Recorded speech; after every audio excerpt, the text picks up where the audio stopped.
Hearing this, well done. You found a way to connect to the internet. Welcome to the QAA podcast, episode 361, The Life of Fredrick Brennan. As always, we are your hosts, Jake Rockatansky, Julian Field, and Travis View. Fredrick Brennan, the self-taught programmer and type designer, best known for founding and later denouncing the anonymous imageboard 8chan, died on January 10th, 2026. He was 31 years old. We had Fredrick on the show several times starting in 2019, and he always had valuable insights into the technical aspects of imageboards, the owner-operators of 8chan, Jim and Ron Watkins, and the history of the internet. 8chan, which has since rebranded as 8kun, was the most extreme experiment in unmoderated online speech in history, and central to both Gamergate and QAnon, as well as a place where white supremacist shooters posted their manifestos before going on rampages. As a consequence, Fredrick's life and work is unavoidably tied to online extremism. But his denouncing of 8chan and its horrible consequences, as long as actively working to deplatform the site, which led to Jim Watkins attempting to kill him with lawfare, led to some of our more interesting questions and conversations around radicalization and redemption. We all have personal stories to share about Fredrick, but to talk more intimately about his life and work, we are joined by Jay Brandstetter. He is an internet historian, host of the I'm From the Internet podcast, personal assistant to Fredrick, and Fredrick's partner in the last months of his life. Jay, you have our condolences, and thank you so much for taking the time to speak with us today. No, I'm glad I could finally talk about this. I know it happened back in January, but for personal reasons, his family didn't want to release it until his birthday on the 21st. So in a weird way, it feels kind of nice to finally have it out there, and very heartening to see how many people he touched positively who are missing him. Yeah. I guess, like, for those who don't know, who were you to Fred in his last years? Well, when I first came up here, we were originally friends over the internet, and then I came up here to be his caretaker, and then he had a health scare, and it made us sort of have a heart-to-heart, and then we sort of realized we had feelings for each other, and so for the last 6 months of his life, we were partners. Like, he lived with his family, I was living with them. Like, I'd been living with them before that. It was a very interesting experience going from, all things considered, things could have turned out a lot worse, inviting a stranger from the internet to come take care of you. I'm glad that he got me. Yeah, seriously, somebody to fall for instead of a crazed murderer per se. Yeah. Well, as we'll find out, he was on drugs at this time, so I think that explains why his decision-making skills weren't probably as good as they usually would be. Yeah, I I really wanted to really talk because I think that, we're talking about internet history. He is a really important figure as much as some other, I guess, prominent forum founders. And I think that I'm sure you talked a lot about, his life and his struggles. And something I think has always been interesting to me is something about something that's part of the public narrative about Fredrick is his difficult childhood. He suffered, chronic medical trauma and ableism, family upheaval, driven largely by his father, and then years of foster care where he experienced exploitation, medical neglect. He lived with osteogenesis imperfecta, which is also known as brittle bone disease, which led him to frequently breaking his bones and constantly being in pain. So what did he tell you about his childhood and growing up with these disabilities? It was really neat to learn a lot of. I've never really known that much about what it's like to grow up with something like that. And there were some good memories he told me about. When he was a kid, something that him and his mom and his sibling would do is they would put they had carpeting on the ground so it was very soft, and she would get on the floor with them, and all of them would just kind of scoot around because none of them could walk, but they could still kind of move around together. That was how they would play together, because when you have brittle bones, one of the things about that's really distressing is you don't really understand your own limitations, and also as a kid you don't have full motor control yet, so it's very it's very upsetting to just be even outside of the fact that you're spending a lot of time unable to go out and interact with other kids because you're in a cast. It's even when you're out, it seems very upsetting to go through. I can definitely understand why that would be. I don't know how would I handle that. Yeah, when I, talked to Fred about this, I think what was, distressing about it was the fact that he had a kind of constant unhealed broken bones. It was just, some of them healed, some of them just didn't. And sneezing, for example, could become a real problem. Yeah, like that was sincerely, like it was half a joke, but sincerely, the problem was like he was like, I was always afraid I would make him laugh too hard. Like that was seriously Yeah. something we had to worry about. But like, yeah, in general, in terms of his fragile, like yeah, just on a daily basis, sometimes like an old fracture, like especially now that he was getting older, like with when the weather changes, he would feel it kind of everywhere instead of just in a knee or something. Or his time went on to sort of the way he explained it to me is when you have OI, it's kind of like your bones are 10 years older than the rest of you on top of being brittle, so they it's like because they age quicker. So it was very much one of those things where even it was kind of worsening in some ways, even if he had better understanding of it. Yeah, when he was in LA, I mean, something that definitely marked me was just like the level of care that he required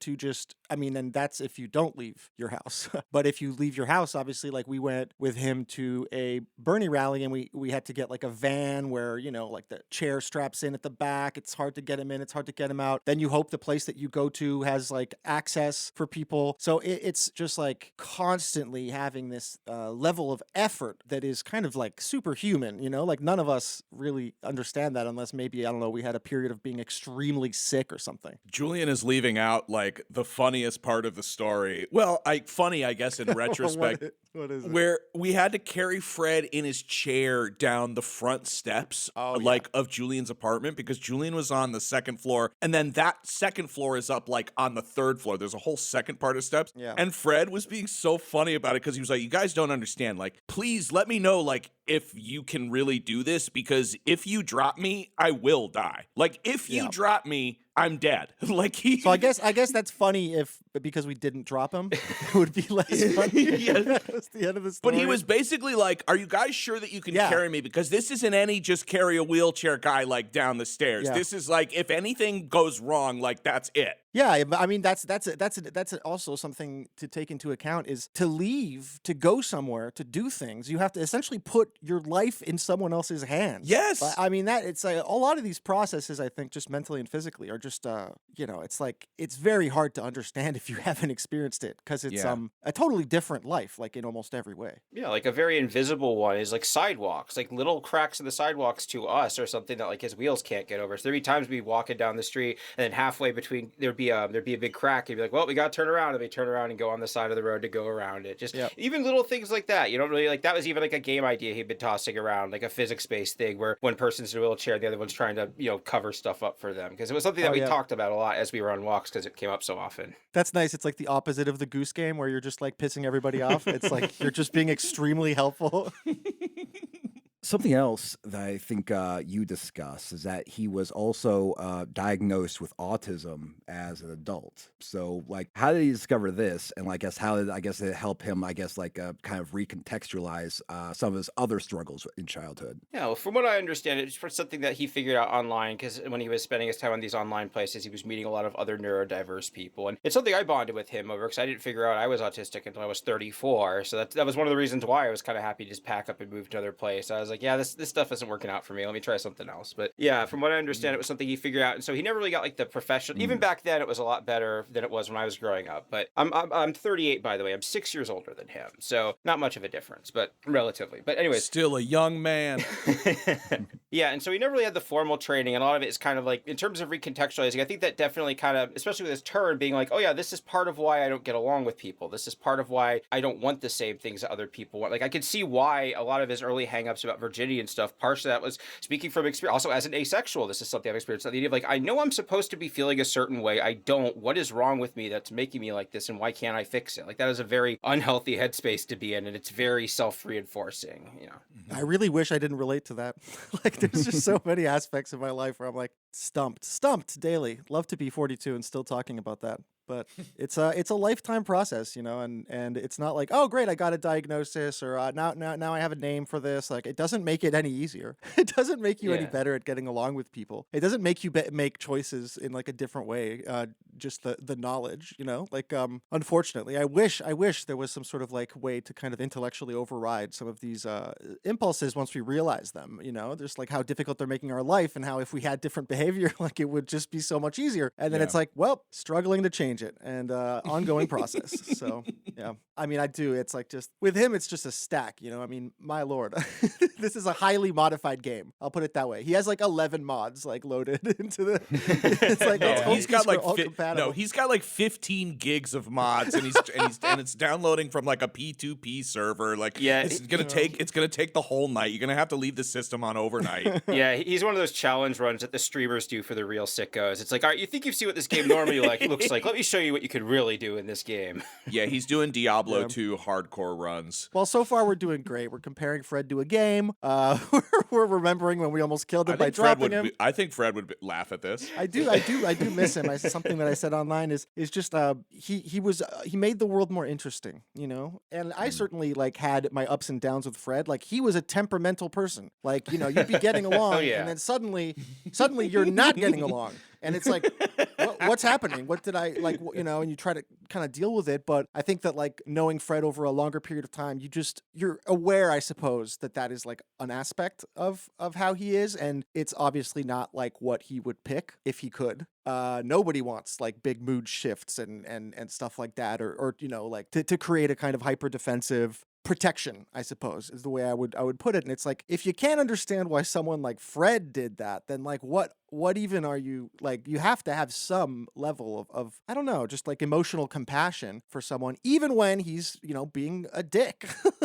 Because later he won't again. Later you can have a good conversation with him again, you know. It's just it was just kind of like an aspect of knowing him and getting to know him and like letting him in your life. And so I don't know. It's I do miss him. Like this is a weird experience to have a podcast where we're talking about him in third person and just like you know, him being gone. So me too, yeah. And especially for someone where like he was a figure on the internet like years before I ever met him. Like I didn't meet him really until 2022, like after he, you know, the documentary and everything. Like I remember I first saw him I think like in 2013, 2014 when Gamergate was unfolding and people were talking about the site where all those people were meeting, and I remember seeing him and it stood out to me because I was like, normally when I see the people who run these sites, I don't get what they're so mad about. This guy, I kind of understand why he's angry at the world. Like I get him. I'm not saying it's good, but I get where he's coming from, especially for someone who was so young at the time. Like he was 19 when he made 8chan famously. Like, you know, he was literally like a teenager when he first started. That's crazy. Yeah.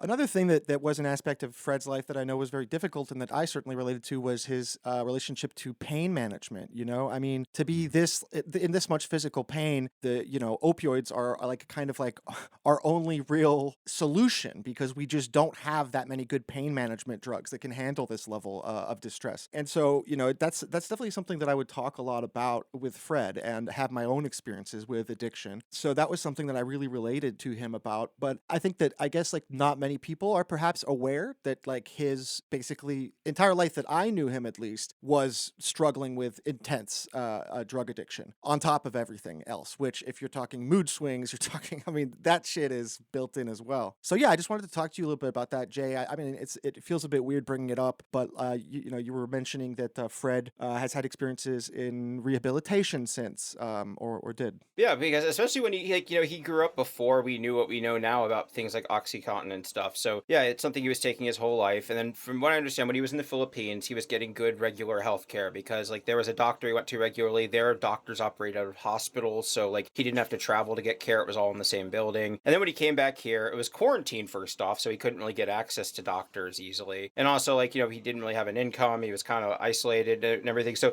he wound up self-doing his, he wound up ordering like off the dark web, getting fentanyl patches. So he was basically self-medicating. And from there, he was kind of just spiraling, taking more and more of them, like, you know. And I didn't know about that when I first came up here, but that was how he was kind of working through it. And especially like I feel like especially after the dust had settled, the sort of like the emotional sort of toll of like being like, you know, you went through all this stuff, you did all these things, and now it's just kind of like you're by yourself and there's nothing you can really do because the world's kind of frozen right now. And yeah, why not just take this big pile of drugs you have? Like, again, I'm not excusing or apologizing it, but like especially for someone like him who was already in chronic pain, like what else, you know, I get why he wound up like that, even if it sucks, and I wish I could have been there to help him with it back then. Yeah, of course. I mean, the bottom line is to have any kind of, I think, like judgment other than like, of course, we're all responsible for our own actions. Like, you know, that's different. But drug addiction doesn't have to do with choice. It's not about being weak-willed. Like it's, you know, so I think for me, like I definitely see it from that perspective, having had my experiences in rehabilitation and periods of sobriety and periods of non-sobriety. It's like the first thing you have to understand is that it's not a choice.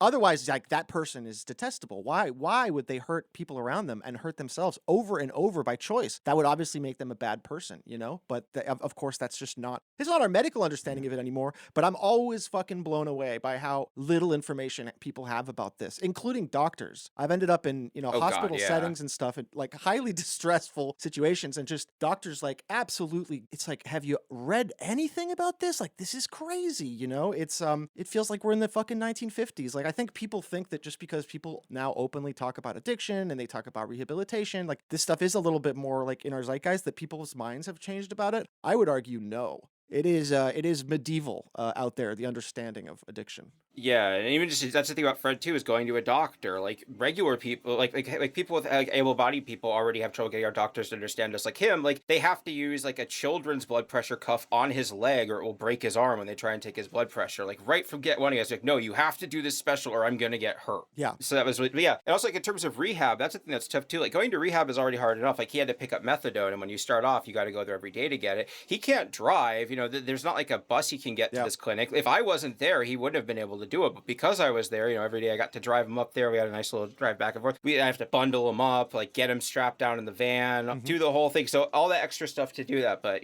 again, he really wanted this. I never had to force him to it or drag him out of bed. He was always up and at it. And also, while he's doing this, he can't take opiates. So he's just like has all this pain and just taking like over the counter stuff like ibuprofen and acetaminophen. Although eventually it did catch up with him a little, as I can talk about too. Yeah, I imagine the like either liver or stomach are going to pay for both of those if I'm familiar with like the downsides. Oh yeah, especially if he wasn't really aware. Like basically last year around July we had to take him to the hospital because he wasn't communicating how much pain he was in. And he was just popping more and more ibuprofen, and it messed up his liver enzyme, and he was like hallucinating. And we still don't have an official cause of death yet. We have his ashes and everything, but the autopsy has we ordered a toxicology report, and they said it could take up to 6 months, I think, something like that. But I wouldn't be surprised if some sort of organ failure or damage was related to that, just because that happened before that, and then his health, he never really fully bounced back after that. But that was why we sort of had that conversation, because he had a near-death experience, and we were just talking, and it was that's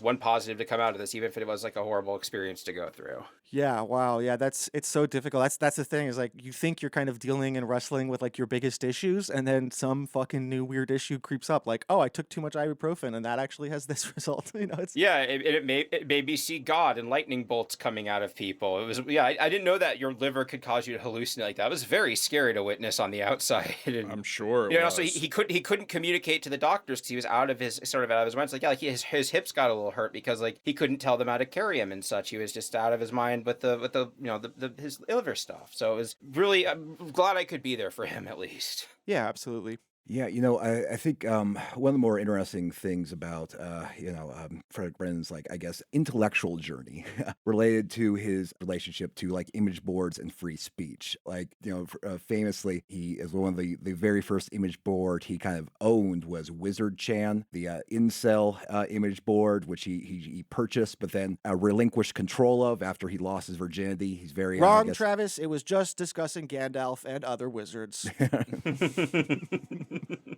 But I'm curious if you ever talked about his early days and his early interest in sort of image board culture. We did talk about internet and image board stuff in general. Like my thing was, I never really probed him about this stuff. I was curious, but also I understood that was something he was very, it was a bad experience for him. So my thing was, if he brought it up, I would be happy to follow up. I never really poked him, but he did talk some about it then. Like, I do think it is kind of ironic that's kind of what kicked this whole thing off, was him being on Wizard Chan, and he wound up with her in a relationship with an asexual. I mean, just like, if you like, even when you win, you're still kind of, it's like it didn't matter in the end after all, I think it's very sweet in a way. Well, that's so often life, is the things that we think are the most important end up just like, we end up ditching that so quick when something actually important comes in front of us. I totally get that. Yeah, there's also that whole path, which is like, Fred clearly started out in circles that had just profound like misogyny and homophobia just built in, and his journey was to find out that his sexuality was actually like larger than perhaps he understood at the time, being being a teenager. And I certainly relate to that too, you know? So yeah, that's another like whole very frustrating and difficult journey that he had to go on because man, the contrast, you know, is wild. It really is, yeah. And also another thing too is like it was like he was secretive about it at the time, but he's a furry as well, so I could see that affecting as well because that was very much one of the groups that like, especially like 2000s image board culture, just like that was a very common target of ridicule. Like I think furries weren't even allowed to post on 4chan for a really long time, so that could see also sort of encouraging him to lock up and be sort of reclusive. Yeah, when he came out, certainly I think we all saw when he came out as the raccoon like that. He was posting about. He was loving it. Yeah, the art. I remember the art from that period was amazing. He commissioned so much horny furry artwork. It ruled. I loved that. That was awesome. When I first started working for him, I was working remotely, and one of the first things he had me do was set up an FTP and download all his furry art commissions and organize them by artists. So I was going through. Oh my god, that's incredible. Yeah, the adventures that little raccoon. I mean, do you ever wonder because a lot of the time the raccoon was pictured with like a larger, reliable furry animal that you know took care of him, and then Jay, you kind of ended up out pretty well. Yeah. Did he ever say, "Hey, man, could you wear a costume?" I did wear a panda onesie on Halloween one year. He couldn't wear one, so I got him a little Pikachu hat because the problem with costumes is his arms have to be unrestrained so he could still steer his chair. No, that is pretty funny. Yeah. Right. I mean, that is honestly one of the reasons why I messaged him was I had this gimmick account that was very modestly successful in 2002. I had like 23,000 followers, and it was about something awful because that's sort of my specialty is like forums history. I'm actually not someone who really used image boards very much aside from like a brief time in 2008 when I crossed over because there was the Project Chanology thing going on. I lived in Florida, so I got to go to the one at Clearwater at the protest. Like I got to protest outside their headquarters. It was pretty cool. I'm glad I got to do that. But yeah. I have my Twitter account, and because I'd never had any kind of internet success like this before, I'm checking all the new people following it and just watching them come by. And also I noticed one. I'm like, oh, that one has a cute fursona, and I click on it. I'm like, oh, that's funny. This fursona this furry's using the same name as the guy who owns 8chan. And then I realized I was like more followers than me. I'm like, oh shit, this is the Fredrick Brennan, because I didn't know he was a furry until that point. And then immediately I'm like, wait, he's not just he's a furry, and he's also like the same type of furry that I am. I have to say hi to this guy. Like, yeah, we had so like in spite of our physical differences and other things, like we are very similar people in a lot of ways, so we immediately kind of bonded and hit it off, and it was great. Yeah, I'm really again another great reason to be open, not to hide your light under a bushel, because that's how people learn about you. Like if he had still been hiding the fact that he was a furry, I may never have thought to say hi to him. Like, what am I going to talk about with this guy? Yeah. Well, what I loved about that like part of Fredrick's life is just how much joy it exuded. Like he was doing commissions, he was like really enjoying himself doing this, and like you said, doing it very publicly. There was something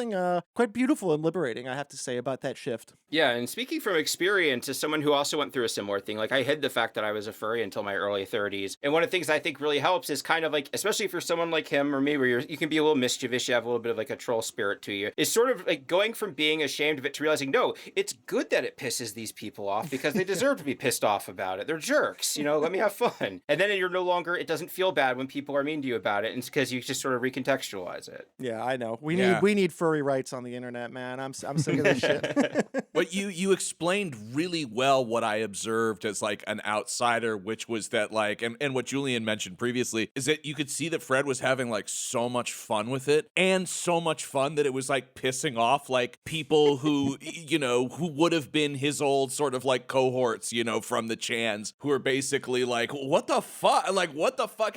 We so need more examples of people like changing and evolving publicly and normalizing that like how your life looks at like 19 like has nothing to do with like how happy you could be at 41 or 42, whatever. And so like I always like thought that was so, I just thought it was so fun that it was like, I don't know, I just saw that as something so much more braver than like I could have ever done or been open about on the internet. And just like I think that's why we're here having this conversation, is like what Julian said at the very beginning, is that like Fred was really interesting. The world feels less interesting because he's gone. Yeah, and I'm really glad that you brought that up because, like, yeah, like that's one of the reasons I think that Fred is worth celebrating too. Because, like, we were like the first generation of people to kind of have the internet, and it's like when you make pancakes, or at least when I make them, you always kind of burn the first one because you're figuring out like how hot the griddle is or like how the thing. It's like our generation was the burnt pancake. We didn't know what the fuck was going to happen. Now we have an idea of what happens. We've seen some of the patterns that play out, and so like that's one of the reasons I first. It's like getting someone to even admit they're wrong is really hard on the internet, and he not only admitted he was wrong, he basically like completely destroyed the life he had built up to that point to try and set it right. And I was like, this is that, and then stuck to it. It wasn't just like him, like, especially now that there's this whole pipeline for people to sort of cynically become right-wing grievance guys. He wasn't doing any of that shit. He was like, no, I'm actually like, he took it to, he actually fought. And I think showing these real examples, what it looks like when someone really meaningfully changes, shows people that are in the position you used to be that you can get out. There is a way out of this. And we're seeing more and more what that looks like as more and more people get out and also become confident enough to talk about their experiences. Yeah, and like I think you know 100%. he had to make that early decision to make that change and to oppose essentially everything that he had previously embraced. He had to make that knowing that there are people that they will never forgive you. There are people to this day, you know, that it's like if you talk about Fred in any positive way online, they're going to come at you. And so he had to do that knowing that those people are like that, you know, and that, you know, I'd say that adds to the act, I think. It adds to like how difficult that act can be. Because that's the thing with being wrong and then admitting it is people for various reasons like don't give a fuck. They will never forgive you and they hate you and they won't change their mind about that. So it's human psychology is really, really fun. Yeah, that is one of the tough parts about it too. Like I think for me personally, from my experiences, I think that is a part of sort of really maturing and coming to terms with the fact that you did something bad is that you have to accept like not everyone's going to forgive you. That's something you have to live with. That's a consequence of what you did, even if it would be good or better for them if they did do that. And I think for somebody who could be pretty inflammatory, I think he handled that with about as much grace, with a lot more grace than I might expect. So like the only time I really complain about people online being mean to him is he's like, oh God, the Queen of Canada is bothering me again or whatever. Like QAnon people would always be like pinging him or like whenever something was in the news. Yeah. yeah, absolutely. Yeah. It just reminds me of like also how much more visible Fred's life was online by the time he hit like maybe 13, 14. I remember, I mean, man, if I had to fucking explain what I was doing on GeoCities with a page literally called the Hanson hate page, in which I like basically homophobically attacked like the band Hanson for no reason, just clearly working out my own sexual insecurities at a young age. It's like, no one knows about that. When I was a child, I wanted to kill Barney. Now that I'm an adult, I want to kill Hanson. No one has a screen cap of that to fucking tell me I'm never going to be forgiven, you know? But I hope I'm a different person. Oh, God. It was so awful. God. Oh, man. I remember I even recorded. I was like very creative already. It was early podcasting, baby. I recorded a wave where it was like, oh, I'm Michael Jackson. I'm in the street. Like, oh, the car's coming. Bam. It hit Michael Jackson. You know, like all this stuff that I was like, this is so fun. I was such a little piece of shit, you know? Like, what the fuck was I thinking? And in retrospect, I'm like, oh, all of these layers, these mods, were already there. And I didn't have any fucking tools to deal with them at all. So instead, it became, you know, all these different fucking coping mechanisms and stuff. But I'm just glad no one has a fucking screen cap of that they can shove in my face every time I pretend to have any kind of like empathy or virtue or do anything decent in this world. So, you know, Fred didn't have that. Fred was on the Sonic forums, like, you know, getting raided. I was going to ask if you knew about the Chow Garden being his origins, because that is such a if Sega had just moderated their web spaces, none of this would have happened. Totally. You can all trace this back to Sonic. Yeah, no, I mean, it's so, yeah, he got raided and then he got interested in the Chans. I mean, I had long conversations with, you know, I consider probably my best interview ever, the first interview I did with Fred, where it was the middle of the night for me and I was very low energy, but we really like went through all the different like parts of his life. So I still look back at that as something really cool. But yeah, I did, of course, in the process find out about the Sonic board getting raided by these Chan morons and then him being like, well, wait, what's this? And it's like, you're 13. Like, I made no good decisions back then, you know? And then, kind of having it become his whole identity. Like, how do you see that process, I guess?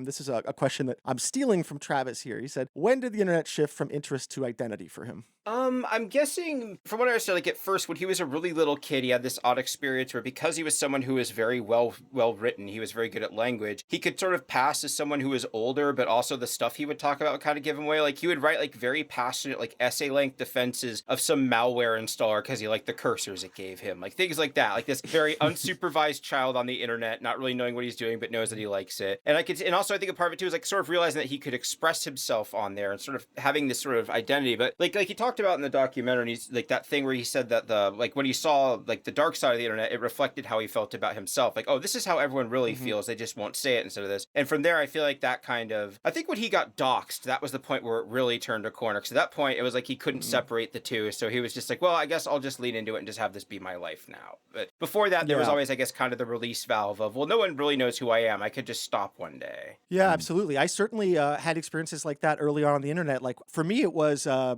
kind of, in retrospect, like a kind of smarter, but not much less cruel version of like the kind of lolcow phenomenon on the Kiwi farms. But it was called Portal of Evil. Oh my And gosh, there was, of yes. course, Old Man Murray before that. So I was like fucking chatting with these people at a way too young an age. I was too stupid, but I had that feeling, that niggling feeling of like, maybe these guys are right, and their awful, extremely cynical version of like life and who you are and how you can judge others, maybe they're right. Because it felt like you said, it's like if you have something like, I don't know, depression or all these things, like suddenly you see the world reflect just how awful you're already feeling. I'm so happy that I somehow stayed away from the internet from like 1996 through, I don't know, 2007, 2008. I mean, I was an AIM. I had AIM.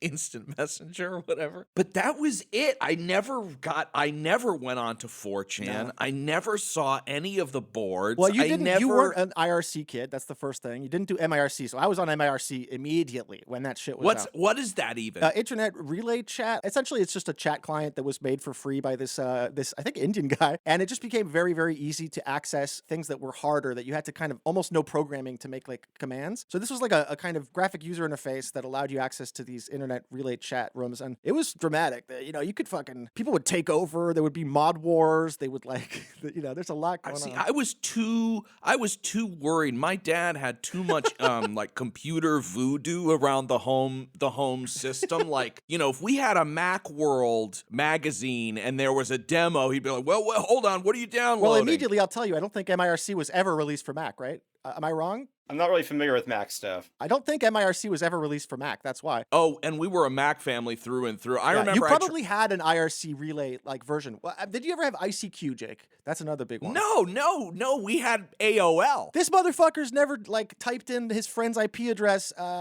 into WinNuke. He never typed it into WinNuke, and he's never giving them the blue screen of death. No, bro, get out of here, bro. We're fucking. No, I really didn't use the computer. I was AIM. I did AIM. And I remember distinctly my brother and I would make fun. Because here's the thing is I was just on the borderline of like the popular group. Far fringes. So I was so trying to like deny my like theater, my theater passions and like try out for every sports, as, some sort of like a play to be popular. And so the internet was like, oh, me and my brother used to make fun of each other for being on the internet too much. We would call each other internet rats. Like if we saw somebody sitting at the family computer with the AOL ding going on a little too long, we'd be like, oh, you're an internet rat. Like that's the era that I was from where like chatting on the internet was like, I don't know, like I was like a computer rat as soon as I could be. As soon as I found MIRC, I was like, the internet's way more important than all these morons I'm going to school with.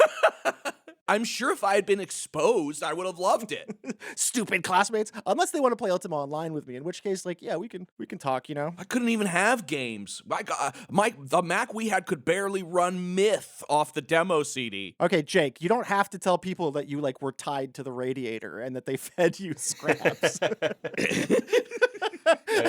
Over Thanksgiving, my mom asked me, she was like, do you think that you were deprived as a child? Like, I thought you had everything you really asked for. And I was like, oh what did I say? Moms are so awesome, dude. What a great, you can't escape that. That's the beam. That's the tractor beam. Your ship is like being swallowed by the mothership as she says that. Because how can you work your way out of that? There's no fucking way. That's awesome. Well, here, I guess while we're talking about mothers, let me tell you about one of Fred's foster moms he had who was really funny. He told me complained a lot about her over the years. Her name was Barb, and one of his foster moms. So she was one of those people where she was like very religious. She owned a catering business, and she just had like a flock of like foster children that she would have do catering work for her. Like the older ones would actually like work it. And like, since he couldn't walk and he was in the wheelchair, he would have to do stuff like make dumplings or whatever, like things he could do sitting down. Like, way. that is like like cartoon, like Dickensian child abuse here. Like, I think you're looking for the word entrepreneurship. that's true. They're disrupting the child labor market. I should be thinking ahead here, but yeah.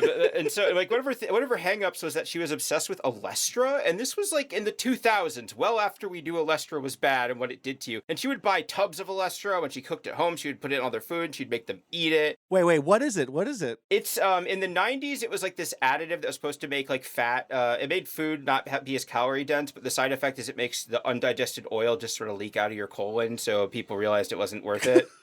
Oh yeah, there was a certain kind of potato chip. I remember they would have to put they would have to put a warning on it that said it causes anal leakage. I remember this. It was a big joke when we were kids. They have been feeding you poison in this country for so long. Like, I'm so glad I kind of grew outside the United States and like probably wasn't poisoned by some like new invention like Olestra. But you guys, it's like awesome, man. It's like every 10 years, like everything that everybody was eating is like recalled. And like we say, like, nope, we can't, not fit for consumption. They found the color out of space and they used it to color yogurt for children. It is a very processed era of food. So she was fucking feeding them Olestra? Like, why? Why? Just because I'm assuming she had an eating disorder. It sounds like she had some sort of weird fixation on it. I was like, whatever thing she would do is because they were like this they're like really religious family. She and her bio kids would pretend to be raptured. They would just like leave their clothes on the floor and then hide. And the idea is like the foster kids would see that and get scared because they thought they were raptured. They'd jump out of the closet and be like, that's going to happen if you don't convert. Like, again, like the foster system is horrible. I hope this person is in fucking jail. Like, I'm sorry.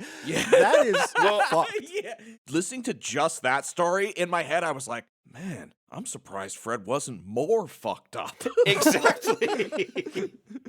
God, yeah. Holy shit. I will say, one of her bio kids, he checked them on Facebook recently, and they're like a skull mask guy now. So their bio kids wound up exactly like you would expect parents like that to create. Wow.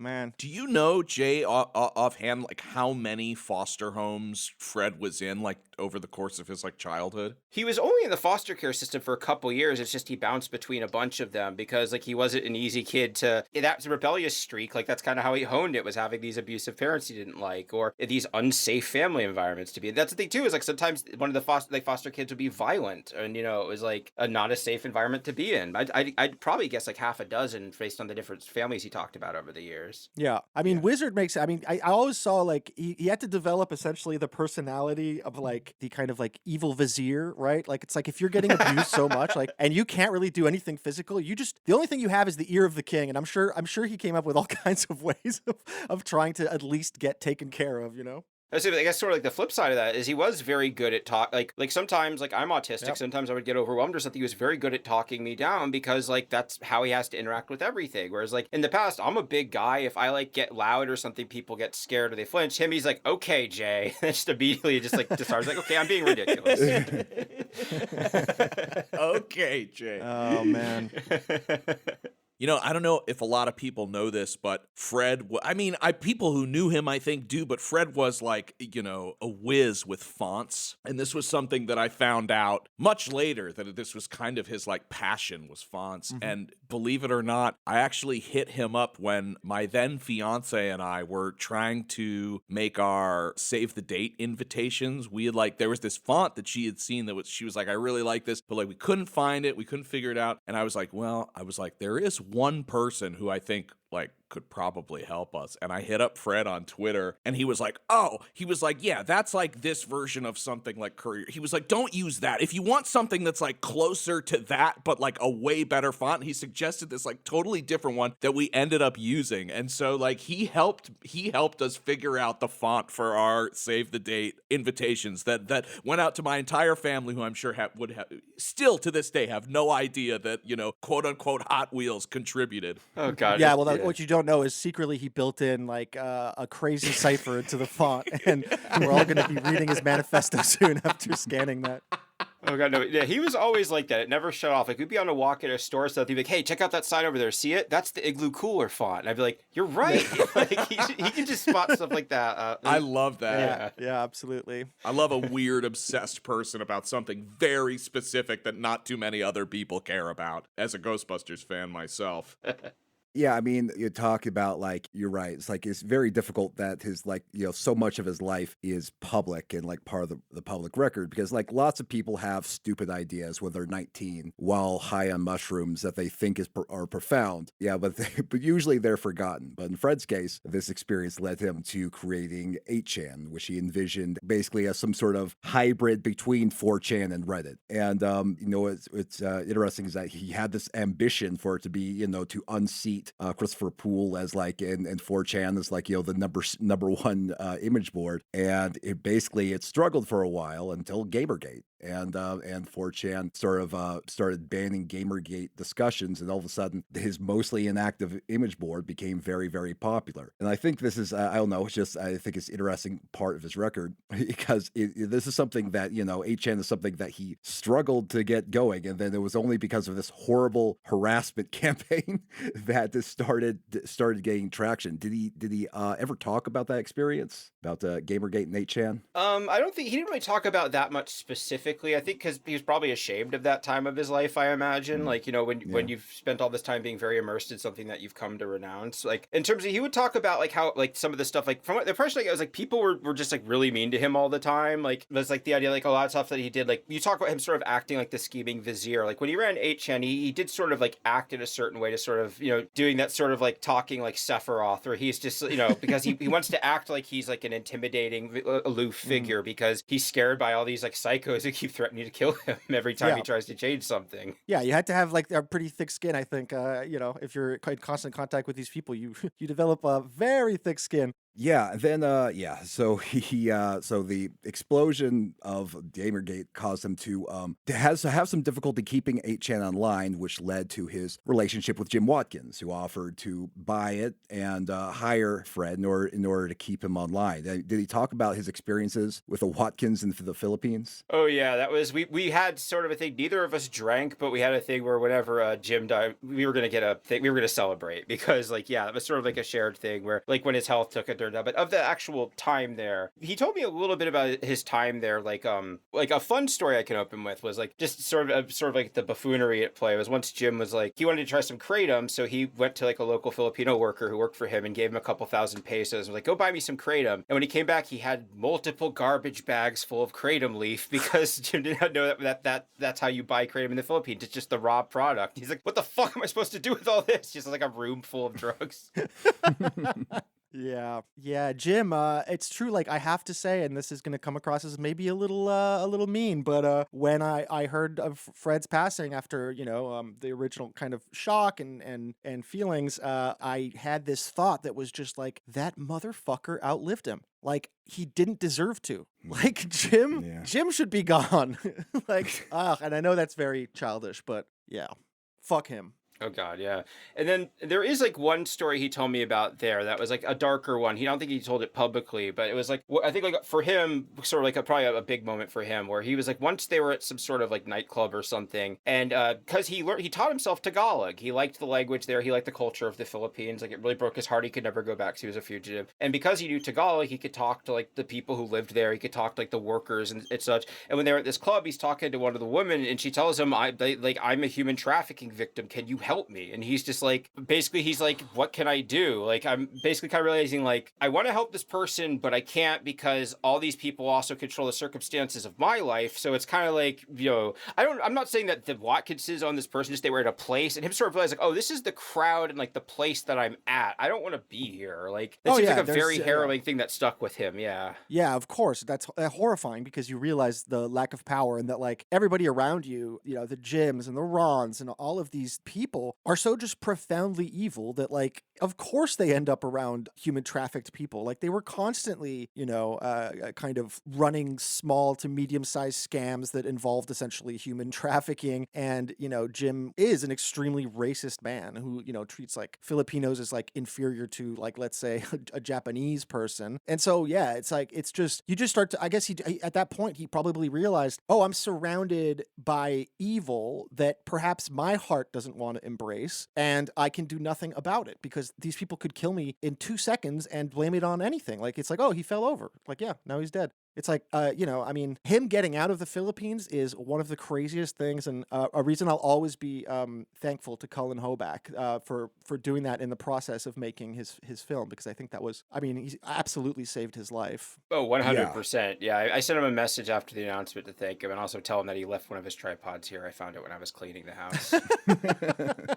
Really, I mean, really curious if he talked about his turn, obviously, his turn away from like being dependent upon the Watkins and escaping that horrible situation, but also realizing that is sort of like his earlier sort of philosophy about like unrestrained free speech online is unworkable and it leads to horrible things. I mean, what do you think the turning point was for him in that kind of thinking? I think that honestly, the having to flee jail, like the prison system is pretty radicalizing for a lot of people, and I think going through that experience and even indirectly realizing like how quickly that your entire life can be turned like that or taken away from you, I think that kind of made him realize like he identified as a communist when I knew him. Like he had gone very far in the opposite direction from his old beliefs. He was still very principled. He still had strong, like he was still very much into free software. He was still very much into open source software. He really liked the idea of information and knowledge being free to people, but also he was like, yeah, we can't let anything go anywhere. There has to be some kind of moderation. And I guess that was one of the things we first sort of bonded over, was talking about those sort of feelings of guilt about like, like misspent youth, things we did in the past, like he was the concepts of restorative justice. Like those were some of the first things we talked about and thought about them a lot.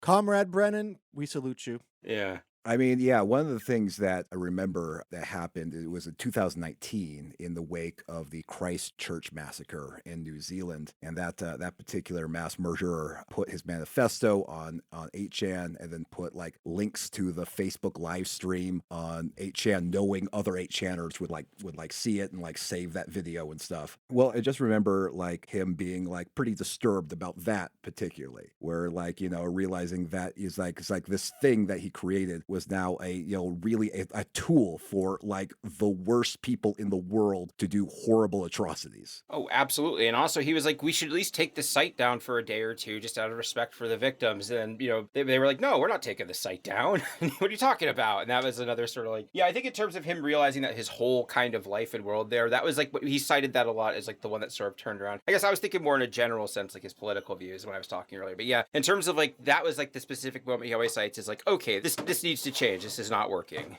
And one of the things that always really convinced me that he was very sincere in this hatred of 8chan. It's like beyond the fact that the owners were now literally threatening his life with lawfare, and he was having to escape that horrible situation. Was that he did a lot of work after Cloudflare stopped providing services for 8chan, which caused the site to go down. Well, 8chan tried to find hosting and sort of DDoS protection elsewhere, and Fredrick very actively tried to find where he was getting those services and then letting them know what they were doing and getting the site knocked down again. He spent a lot of time and energy just being he was using his online trolling instincts for good and trying to figure out what he needed to do. He just contacted all these hosting companies in order to figure out what he needed to do to get the site knocked out over and over and over again, much to the frustration of Jim and Ron Watkins. Oh, yeah. No, that was so cool. Well, they can have their giant pile of evil garbage. They can have their little fucking sad empire. I really hope the worst for those fucking scum. Well, I do know that they aren't doing very well as of recently. Like last year, they tried to do a cryptocurrency because I think Ron was talking about how he didn't have any money or anything. He was going to have to get a job if they didn't turn things around. And so they did a cryptocurrency. People kept trying to give Fred free crypto to try and get him to endorse. He's like, no, go away. Fuck off. And also like his health isn't doing super good either. He had to sell a bunch of his businesses. So at least his empire is a lot smaller than it used to be, even if it couldn't be taken down completely. I'm really curious about what was Fred up to in 2025, like the last year of his life? I mean, what was his main interest? Was he really into this his font making? It was, yeah, when I was, I'd say, like, up until he was doing the rehab, he wasn't doing very much. After he started the method, though, and that's when, like, the first year or so, a lot of it was just him sort of, like, getting used to living a daily life, like, getting out of his chair. We would go on walks. In terms of his hobbies, he was really into his fonts. He hadn't been doing very much programming lately, because by trade, he was a software engineer, but he had been out of practice for a while, and now because of AI, he felt like it wasn't really something he could get back into. Like, he tried to get back into fonts at one point, and, like, his contact that he had talked to about it was just talking about AI stuff. So he was kind of going through a similar thing that a lot of people are going through, where his specialized skills weren't as he couldn't really find a use for them like he used to. But so it was one of those things where he was kind of trying to find what his next thing might be. He was getting into different stuff. Like, he was watching a lot of YouTube, like educational YouTube, not like conspiracy YouTube, although occasionally we would watch something funny and laugh about it. Like we've done a couple bonus episodes about weird YouTube people we saw. Or like, he got a little bit into gaming, which was kind of interesting. I helped him get into that. And he was like getting into the programming side of it, like decompiling and recompiling old games, especially as someone who's fluent in Japanese. I think he could have been a lot of use for like translations and stuff. That was a thing he was really doing. Also, he was sort of a media person a little bit too. He would like to go out sometimes and find if there was a DVD at the thrift store that wasn't on archive.org, he'd buy it and rip it and put it on there. He liked to just do little things like that. He had a lot of little projects like to work on, and he would abandon them a lot and move on to a next one. But it's always finding a new thing to work on, some new project. And there was a lot of ways his life could have gone from here. Also, another thing he was talking about was he was thinking about studying for the bar exam because like he liked the idea of being able to like help people or represent them if they needed. Oh yeah, I bet he would be an incredible lawyer. Oh my God. Yeah. That would be a powerful version of Fred, I think. Yeah. I think because he's sort of like his manipulative. I want to manipulative, but like his ability to like argue, I think would be harnessed. I mean, let's be honest. It's not even like I'm not even saying it as an insult. Like Fred had a lot. He could control stuff and twist things and was able to. He was good at manipulation. Like I think he'd be a great lawyer. Yeah, all right. I say that with full respect. I mean, it's like it makes sense like why he developed that defense. So yeah, I think he'd be great at defending people. Yeah, I mean, the other thing is what's really interesting of Fred is that he really became sort of a unlikely like media star in recent years. Yeah. It was like besides appearing on our own show, he was once on the front page of the New York Times talking about how much he wanted to take down 8chan, and like he was in documentaries, he was in news reports, he was on podcasts like this one and yours. There was a deep description of him in the book Black Pill by Elle Reeves. She did a lot of work with him. Cullen Hoback, of course, like a lot of work with him. A lot of people got very interested in Fred's life, and like you said, yeah, that he was a very visible person, and his whole history was like pretty. You could just watch or listen to a few different things, read a book or two, and know an immense amount about this man. Yeah, and as someone who knew him personally, that was kind of interesting too. Because one of the things I noticed is like he doesn't like being on camera. He's not like somebody who enjoys being like in the spotlight like that. It was something he did because he felt like he had to, and like he did enjoy some of it, obviously, but like by the time I came up here, he was the point where he wasn't really doing interviews anymore because he felt like he kind of said everything he needed to say, and he wasn't really enjoying it. But he did go to one more when I was here. I got to tag along with him to it, so that was kind of neat. It was I think when PBS Frontline was interviewing him for something about Telegram. It was neat to get to see what it looks like when like a national news team like that is like. It takes me like a fucking hour to set up my microphone. I'm watching this team of pros just like setting up whole cameras and microphones and speak. I'm just wow. I see why they're professionals. It's neat to see in motion. Yeah, because normally if he was a bit more able, like they'd probably put him in a van. Like that's what happened to me. It was like 5 a.m. in the CNN van, and then you just hope it's not a sprinter bringing you to like Guantanamo, but it's like you just get in there and they interview you. Like it's like the whole studio's built into the van, and like the driver's in the front, like communicating with you over a little earpiece. It's crazy. I do have a fun story about that interview. Actually, now I think about it, where it was in a vineyard because they wanted to have a nice backdrop, so it was like a conference room there or something. And because it was like a hotel type place, the chair they have was like a very low to the ground, like recliner type chair. And so I had to like help pick him up out of his chair and set him into it. And then after the interview, it was too low for him to climb back into his chair, so I had to lift him up out of it to put him in there. And he was wearing his long shirt at the time. I'm trying to pick him up, and it's a little heavy. I'm flipping around and actually kind of flip him, and like I basically mooned the entire staff of PBS Frontline by accident. And I can't do anything about it because both my hands are busy moving him. So I'm like, okay, just trying to get him in his chair. Like when I first came up here, I weighed like 325 pounds. I got in really good shape taking care of Fred. Yeah. He would definitely be quite a workout to be the caretaker of. Yeah. Yeah, I mean, because it's like people think that they know Fredrick Brennan and what he's about because, his life story has been published in so many articles is, you could read his Wikipedia page, which I'm very proud to say. His Wikipedia page has a whole subsection called Opposition to QAnon. But is there anything that you think that, is interesting about Fred that maybe the world doesn't know about? I guess just on the Wikipedia note, if you go to the Wikipedia page for Osteogenesis Imperfecta, those are his x-rays on it. He was a big Wikipedia nerd, so he scanned them and is like, okay, you guys have the rights for this. We need a picture picture for it. But yeah, the one thing that surprised me about him was like he wasn't really a big media person, and the media that he liked was not at all what you would expect based on him being like the guy who founded 8chan. Like his favorite movie was The Devil Wears Prada. Wow. One of the first things I did when I came here was we watched it together. Oh my God, you guys should have been reading the tea leaves earlier. Yeah, and also like the or like music is like his favorite type of music. He really like calypso because it's a historical genre, so we could learn all about it. And like when we were going to the, he'd usually listen to it on the way to the clinic and tell me the stories about the musicians or what it meant. And I was like, oh wow, America was not good to that country. Yeah, Trinidad. No, yeah, nor to many. I mean, honestly, I'm struggling to figure out who America is good for at this point. Yeah. America, a large inconvenience in the international sphere.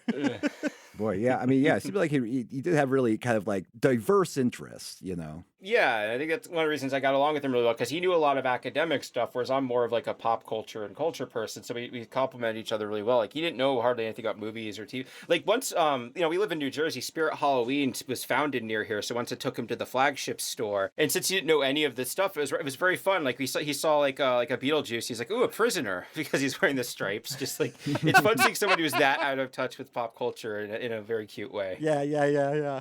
A prisoner. That prisoner's wearing weird makeup and has weird hair.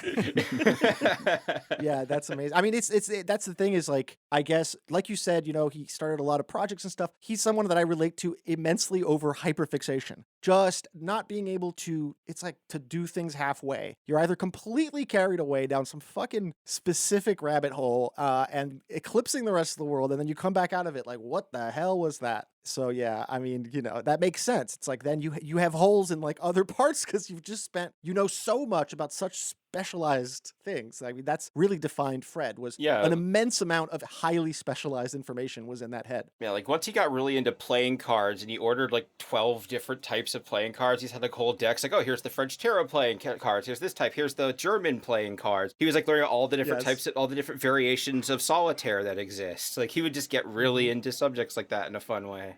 One thing that's really interesting about, you know, your relationship with Fred is the fact that you are kind of specialized in something awful, which is basically just before Fred's generation, right? If I'm not wrong, Fred was not on Something Awful, or was he? Oh no, not at all. He was never on there. That was a little before his time. And also, yeah, like Moot was a poster on Something Awful, and like a lot of the early ones like Kurt Tainer and She were also active Something Awful posters at the time. There was a lot of crossover with that, and it was kind of like, I know there's a joke that sort of got circulated seriously where it's like about how blood text banning hentai caused January 6th. I wouldn't cause that directly a line of ascension through it, but yeah. It was Something Awful was a lot of the early 4chan user base was people who were from there, and also they were to tie it back to IRC, the Strawberry Fields IRC channel for their anime subforum was where a lot of early people were recruited for 4chan too. So yeah, it is very tied up in the early DNA of that. And so did you guys find like you were trading information about those different periods that essentially are linked through so many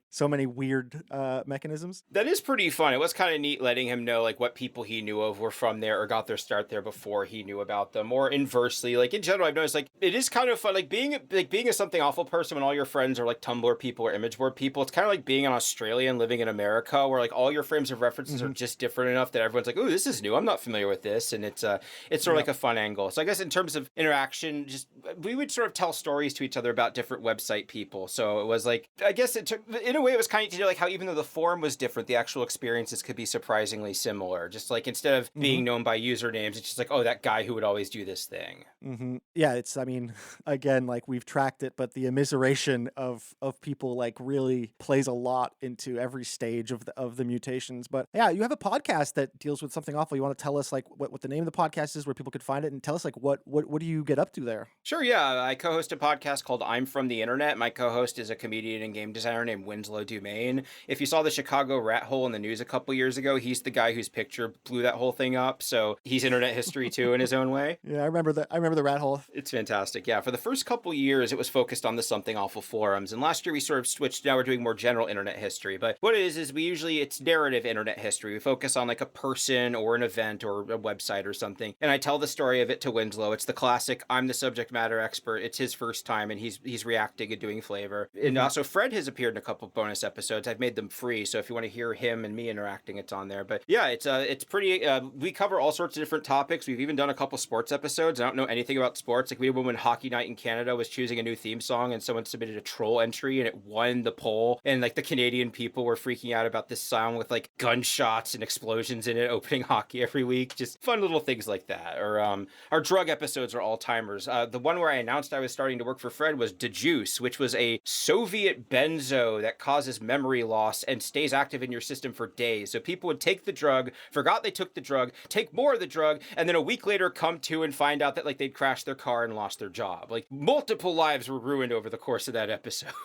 Oh my God. Yeah, it's I'm from the internet, right? People could just search for it on any podcast platform. Yeah, I'm from the internet, or IFTI for sure. Like when I say internet history, people think it's like I'm talking about like the version 7 of Discord out of the new. No, this is very narrative, but also it's not like lolcow, it's not drama or snark. Like we try and have a point, and we're pretty humanistic. Like there have been multiple times I did episodes about someone, and they email me like, "Thank you for being nice to me." Like I did one on this guy who did like Hollywood replica vehicles. He had a replica of the Jeep from Jurassic Park, and a video game company borrowed it for a trade event to promote a game they were working on with Jurassic Park. And when they returned it, it was all scratched up, and he wound up escalating it into a public feud. And the concept at the time was, oh, this guy was just trying to get them to give him free money, basically. But as someone who worked in logistics, I dug it. I was like, no, they signed the bill of lading. The company was at Fly here, and like getting to break through how that works and walk through it. Like it's fun to actually get to do a little journalism sometimes as well. I'm not like one of those just reading Wikipedia people. I do a lot of digging and try and give my own spin on things. But that drug episode you're mentioning, it's not one of you guys that took that drug, right? You're talking about someone. Oh no! Okay. Oh no! I don't. Maybe our Patreon doesn't make nearly enough for that, unfortunately. But yeah, it was like I was reading other people's experiences and sort of also when you have that zoomed out look, like the drug subforum on Something Awful, you can go to like the opiates thread, check the front page. Everyone there is permaban because they died. It is one of the most haunting places on the internet. It's done more to keep me away from doing drugs than any actual anti-drug work has done. Yeah, and do you ever like cover like Arrowid, like just straight up? I mean, that's an internet subculture that's like, I almost feel like, is there a good podcast on the whole history of Arrowid? Like, it's fascinating. I don't know. I'm definitely have to do an episode on it at some point. Like now for the new ones, I do some sort of episode. Like I did one on Emotion Eric. It's fun to do nice ones too, like fun websites. I did one on horse ebooks. A recent one was on the oatmeal. That was fun to sort of break down that guy's whole methodology. And like before AI, making this type of crap was a bespoke human process, but it was still very cynical. Yeah. Well, yeah, I really recommend it. People should go check out I'm From the Internet. It's really so nice of you to make the time, and it's just been a real pleasure talking to you. No, thank you so much for inviting me on. I'm really glad I can talk a little about Fred. Like, yeah, he was a very complicated person, and I'm really lucky I got to know him at the time of his life when he turned it around. And I'm sorry he didn't get more of a chance to share it with the world, but I still think it's really meaningful and important that he did turn things around and found it. Also, like part of the reason why he wasn't posting as much as the last few years, he was living a lot more of his life, off the internet. He was having more fun. We were going on walks. He was putting together Legos. It was like even someone like him was sort of realizing, yeah, maybe this isn't how I want to spend my entire life. And I think that's a good thing too. He helped me as well. We helped each other. Yeah, I don't think any one of us is in the danger of forgetting Fredrick Brennan. So rest in peace, brother. Yeah. And thank you again. Yeah, no, a really awkward moment to say, do you have anything else to plug? Yeah. But yeah. No, just my pod. I'm From the Internet. It's been running for a couple years, and I'm not really working on anything else right now. Yeah. I'm always open to collab, though, if anyone has anything going on. Do you have like a Twitter or anything like that? Oh, yeah. I'm on Blue Sky. The podcast also has a link tree, and we do have a Patreon, IFTI Pod. It's only $1 a month. We have over 50 episodes on there, and I made the ones with Fred on them free. So if you don't want to pledge, you can go there and listen to them. The Preacher Wars one is fun. He talks about some of the weird preachers his family was into, who now he still follows on YouTube to make fun of. So it's a neat little look behind the window there too.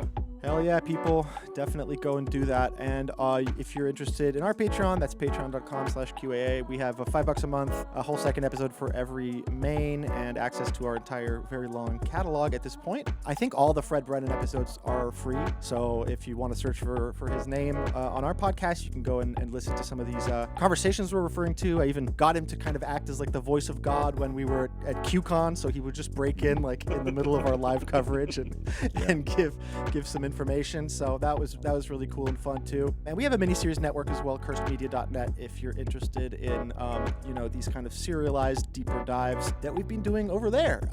So yeah, we have a website too, QApodcast.com. Listener, until next week, may Fred Brennan bless you and keep you.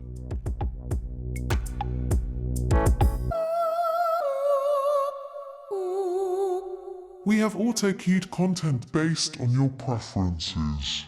Is it true that you are somehow related to former CIA Director John Brennan? You can take the Yes. fifth on this one. That's No, Are you related I'm to? not. No. I wish I Okay. was. I wish I No. was. Yeah, Because I would just call up Daddy or Okay, Grandpappy no, for help. nope, you nothing know? of that either. Yeah, Okay, 'cause okay. He would have helped Yeah. my ass, I'm sure. Yeah. Like, He's got Brennan is one of the connections. most common surnames in the United States. People don't like, know these this. people have brainworms. Like, they're idiots. They don't know this, but Fred Brennan is actually the result of Brennan's super soldier program gone terribly wrong. He was supposed to be a Superman, and he could originally zap early people with his 90s. eyes, Right. fly, and shit like that. But then I just ended up as a fat cripple. What happened? And you know what? I'm going to sue the U.S. government. And the deep state turned their back on you, and that's Ugh, they're very much fair Donate weather to my friends. GoFundMe.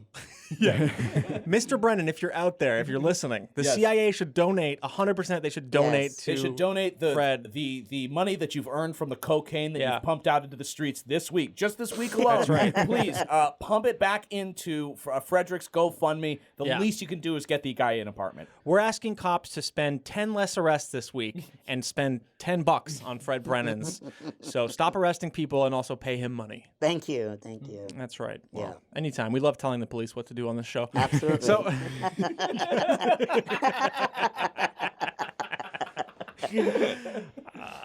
man. So now you're here, and I suppose, I mean, even if maybe it wasn't your choice, it seems like you're going to be building a life in the United States. Yeah, it seems like that's what I'm going to do. I'm going to establish residency in California. I'm going to go back Yeah. to, I was working on a project called Font Forge before. Yeah. It's just a font editor, Yeah. I have friends there who are helping me too.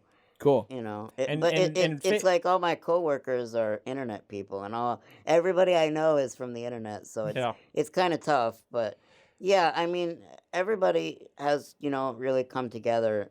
So In a weird way, it is like you've sort of been ejected from the matrix Yeah. of this whole online world where everything, that's how you knew how to get places, that's where people owed you favors, you owe them out there. when I came back here, I just felt like I was 16 again. Yeah. Like celebrating getting a bank account Yeah. and getting a Yeah. place to live on your own. Like, I literally feel like a teenager. Yeah, which is really hard. I mean, I always, anytime I have to go, like, stay with my parents or something, you turn from like a 30-year-old to 30-something-year-old. Yeah, you're back to being like 12 years old again. Yeah. It's a humbling experience, and so it's Yeah, but luckily, parents are awesome. My mom she just puts up with my shit, Yeah. She puts up with me. And so you used to live on the East Coast, and famously there's a story where cops, you went in to, like, I guess, be a witness, and then the cops left you out in the cold Yep, for, like, I don't know how happened. long, and you almost died, basically, from that. Yeah, I So almost what- lost some toes. What made you think that the West Coast was a better... Honestly, the reason I'm in Los Angeles is that the friend who brought me here, this was just where the flight was landing, That's and then right. he would move on to where he had to go. But, Yeah. it was like I did not, I really relied on the awesome guy who brought me here. Yeah. And they made the choices. Like, if they had lived in Austin, Texas, that's where I'd be. Yeah. If they right. lived in Hawaii, that's where That's I'd right. be. If So, they had lived in Little St. James, that's where you'd be. I have no idea where that is, but yes, exactly. Instead. Oh, that pedophile's island. There we I got it, okay. Ah, sweet Lord. Well, fellas, I mean, yeah, I don't really know where to really go with this. I mean, you guys were so awesome to me, helping me out on such short notice, and it's like, you didn't ask for anything, and you didn't, so I really appreciate that. Like, this podcast, the people that make it, they are real bros, and it's not just for content for them. They really, really helped me out on really short notice. Like, Julian Field, dropped everything on a Saturday and came to talk to me just to see what was going on, because, at that point, it wasn't public yet. None of the documents had come out. The arrest warrant hadn't been posted. Ronald Watkins didn't leak it to Neon Revolt yet. Yeah, I don't, never really come across a situation like this, so I don't know that I'm even qualified to understand it or comment yet, but it seems like we're kind of in the eye of the storm. I'm just glad that Jim Watkins is not Bloomberg levels of rich. So there's nothing he thank can God. do to me in the United States. Yeah. Well, maybe we can get, if we piss off Bloomberg enough, maybe. Yeah, maybe. Get on his radar. Yeah. he likes to do Dickensian things like crush people with special needs for no particular reason. He does Michael seem like he Bloomberg, enjoys can that. I have $1 million, please? Yeah, exactly. Straight to the GoFundMe. We promise you Yeah, we'll be straight to the making GoFundMe. so many memes at some point. He'll make a whole. You want a meme? Fuck that. He'll make you an image board, Mr. Bloomberg. Have you ever heard of 12chan? Now, Mr. Bloomberg, this is a website that's going to work for you Bloomberg and your Chan. campaign. Yeah, Bloomchan. Bloomchan. That's right. There you go. That's your next one. Bloomin' Onion. Bloomin' Onion Chan. Yeah. Free Bloomin' Onions for your first post. We've got so many ideas here, honestly. We got you in the lab. We're cooking stuff up. You know, We've got so many great ideas. We're probably going to for the have to Bloomberg shutter campaign, the right. podcast Yeah. actually and completely pivot towards a Bloomberg message board. There we go.